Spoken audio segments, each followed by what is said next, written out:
Dear student, myself doctor Purva Dubey.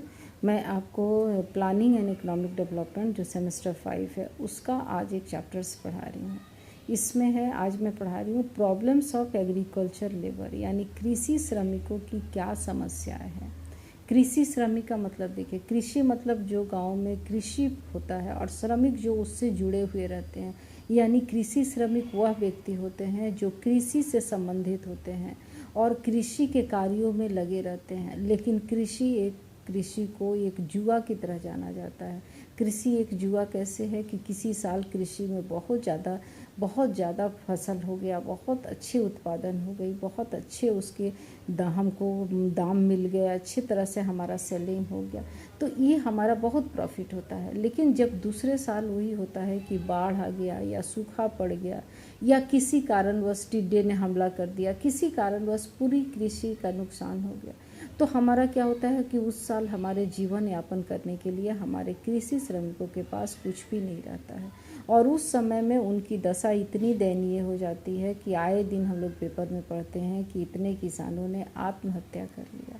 क्यों? क्योंकि वो सिर्फ कृषि पर आधारित रहते हैं कि वो अपने फसलों को बेच करके जो पैसे आएंगे उससे घर का खर्च चलाएंगे, जिससे लोन लिए हैं, जिससे उधार लिए हैं, उन लोगों को चुकता करेंगे और अपने जीवन स्तर को सुधारेंगे। लेकिन अगर वही कृषि से अगर उपज हमारा खराब हो जाता है और हमारे में नहीं आता है, तो हमारे कृषि श्रमिकों का जो हालत होता है वो आत्महत्या करने पर हो जाता है। तो देखिए, आज सरकार कितने ज़्यादा तत्पर है। आज सरकार उन लोगों के खाते में पैसे डाल रही है, बीज के लिए लेने के लिए लोन पर 0% इंटरेस्ट पे पैसे दे रही है, उन लोगों को पूरी सुविधा दे रही है। कृषकों को अगर फसल बर्बाद हो गया तो उनके लिए उनको पैसे दे रही है, क्योंकि वो जान रही है कि उनको जिंदा रखने के लिए बहुत ज़रूरी है। कृषि ही ऐसे व्यक्ति हैं जो आधारित हैं कृषि पर, कृषकों, श्रमिकों, जिसके चलते आज हम लोग को भोजन मिलता है और आज हम लोग को जो भोजन करते हैं वो सब उन्हीं की देन है। तो उनकी दशा को देखना हमारा सबसे पहला काम है। तो आज देखिए, कहते हैं कि प्रॉब्लम्स ऑफ एग्रीकल्चर लेबर में क्या क्या प्रॉब्लम है। प्रॉब्लम हमेशा है, उन लोगों को कृषि की समस्या है, उन लोगों को पूंजी की समस्या है, उनको रोजगार की समस्या है, उनको वित्तीय समस्या, बहुत सारी समस्याओं से लगातार जूझते रहते हैं। तो आज मैं आपको दिखा रही हूँ, इसमें आप बता रहे suggestion for development the condition of agriculture, यानी हमारा एग्रीकल्चर्स को जो उनका है उसको किस तरीके से हम उसको बढ़ा सकते हैं। यानी सबसे पहला देखिए कि suggestion of develop the condition of क्या है, यानी न्यूनतम मजदूरी निश्चित करके।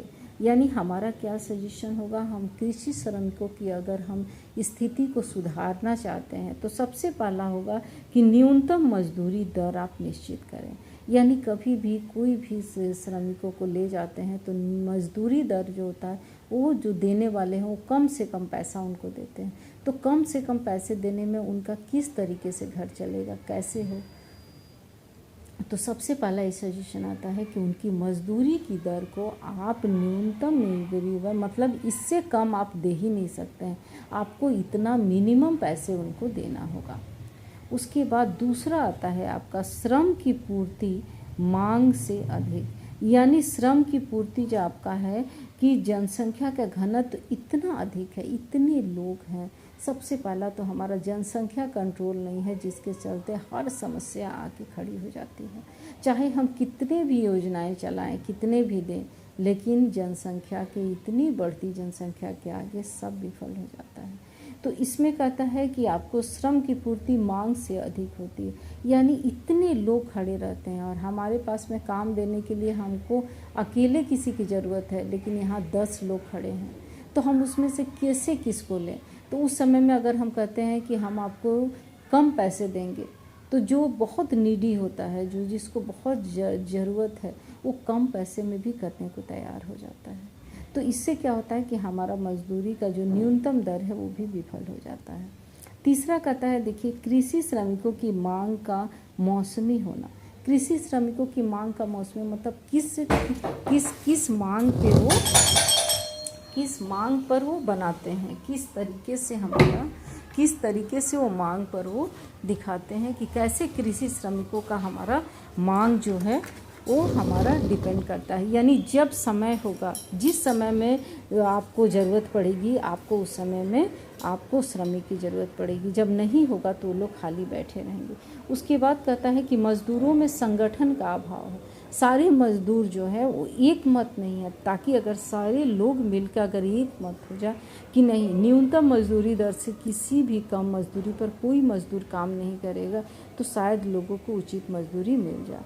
लेकिन लोग अपनी आवश्यकता अनुसार अपने को कर लेते हैं। उसके बाद देखिए कहता है कि ऋणग्रस्ता, यानी ऋण के मामले में इतना ज़्यादा ग्रस्ता है कि लोग पैसे जो हैं वो ऋण के तौर पे किसी बैंक से लिए हैं या किसी साहूकार से लिए हैं, किसी से भी पैसे लिए हैं और उस पैसे को उनको चुकाना रहता है। तो पैसे को किस तरीके से चुकाएंगे, कैसे करेंगे, ये उनको देखना रहता है। तो इस तरह से भी उनका जो दशा है बहुत दयनीय रहता है। फिर कहता है कि काम के घंटे निश्चित करना। कभी कभी होता है 10 घंटे 12 घंटे मज़दूरों से काम लिया जाता है और बदले में उनको उतने ही पैसे मिलते हैं। तो एक दर अगर हम घंटे निश्चित कर देंगे कि आप इससे ज़्यादा आप नहीं ले सकते हैं, इतने ही आपको लेना है और इतने ही तक आपको दे सकते हैं, तो इससे क्या हो जाएगा कि इससे हमारा उन लोगों का जो है सो अधिक डेवलपमेंट होगा। उसके बाद कहता है कि अज्ञानता को दूर करना और प्रशिक्षण देना। बहुत सारे कृषक जो होते हैं वो कृषि के नियमों को नहीं जानते। कृषि का प्रशिक्षण देना, यानी किस तरीके से पहले, सबसे पहले बैल और इससे खेती होता था। आज तो बैल को लोग रख नहीं पाते हैं, तो ट्रैक्टर से खेती होती है। तो किस पद्धति से आप उसको कर सकते हैं और कैसे नए नए तकनीक को हम ला करके अपने फसलों को उगा सकते हैं, समय पर उनको पानी की व्यवस्था कर सकते हैं, समय पर सिंचाई कर सकते हैं, तो जिससे उनको किसी भी तरह का कोई प्रॉब्लम हमें नहीं होता है। तो इस अज्ञानता को दूर करना और प्रशिक्षण को देने का भी उनको काम है।